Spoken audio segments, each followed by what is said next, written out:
Hello friends, Grossi garden YouTube চ্যানেলে আপনাকে আরও একবার স্বাগত জানাই। বন্ধুরা, আজকের ভিডিওর টাইটেল আর থাম্বনেল দেখে বুঝে গেছেন আজকে আমরা কোন বিষয় নিয়ে আলোচনা করব। আজকের ভিডিওতে আলোচনার বিষয় হলো যে সমস্ত জায়ান্ট চন্দ্রমল্লিকার গাছে কুঁড়ি এসেছে অথচ কুঁড়িগুলো খুলছে না। যেমন এই সমস্ত কুঁড়িগুলো আমাদের ফেটে গেছে, খুলে গেছে, কিন্তু বেশ কিছু গাছ আছে সেইগুলোতে খুলছে না। যেমন এই গাছগুলো দেখুন, এই গাছের কিন্তু কুঁড়ি খুলছে না বা এখনও খোলেনি। তো এই সমস্ত গাছে আমরা কী যত্ন পরিচর্যা করব, আজকে এই নিয়ে ভিডিওর আলোচনা।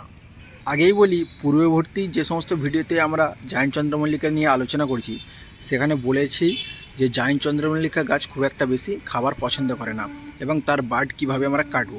যারা সেই ভিডিও এখনও দেখেননি অবশ্যই দেখে নেবেন। জায়ান্ট চন্দ্রমল্লিকা গাছের যে সমস্ত কুঁড়িগুলো এখনও খোলেনি, যেমন এই গাছটা কুঁড়ি খুলছে না, এখনও কুঁড়ি ফোটেনি, গাছে কুঁড়ি চলে এসেছে, কীরকম পরিচর্যা করবেন?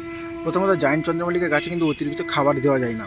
এই গাছের খাবার আমরা কিভাবে তৈরি করেছি, নিশ্চয়ই মাটিতে আমরা প্রচুর পরিমাণে খাবার দিয়ে মাস 2-3 আগে তৈরি করে রেখেছিলাম, সেই ভিডিও আপনাদের কাছে শেয়ার করছি।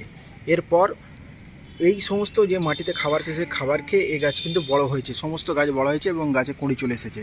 এবং মাঝে মাঝে আমরা এই গাছে দিয়েছিলাম সর্ষের খোল জল পাতলা করে, আর কিছু না।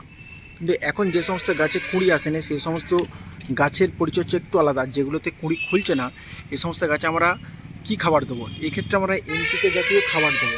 সেক্ষেত্রে সবথেকে আদর্শ খাবার হচ্ছে এনপিকে 10-26-26।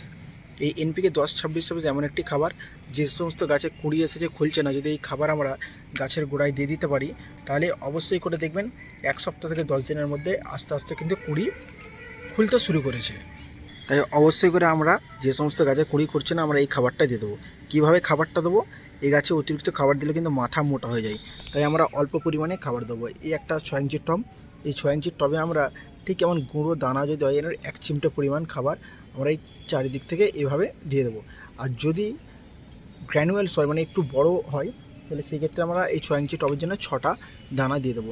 এই খাবারটা কিন্তু দিলেই এই গাছ থেকে কিন্তু আমরা প্রচুর ফুল পাবো, ফুলের কোয়ালিটি ভালো হবে, ফুলের সাইজ বড় হবে এবং আমরা অবশ্যই বন্ধ কুঁড়ি, এই ধরনের বন্ধ গুঁড়িগুলো সহজেই খোলা দেখতে পাবো শীঘ্রই।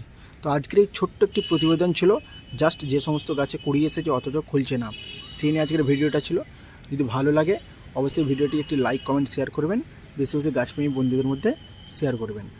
আর যদি কোনো মন্তব্য থেকে থাকে অবশ্যই আপনারা কমেন্ট সেকশনে কমেন্ট করবেন। আর আদর্শবান এই খাবারটা অবশ্যই গাছে দেবেন। যদি 10-26 না থাকে সেক্ষেত্রে আপনারা 14-35-14 বা 0-52-34ও গাছে দিতে পারেন। ধন্যবাদ।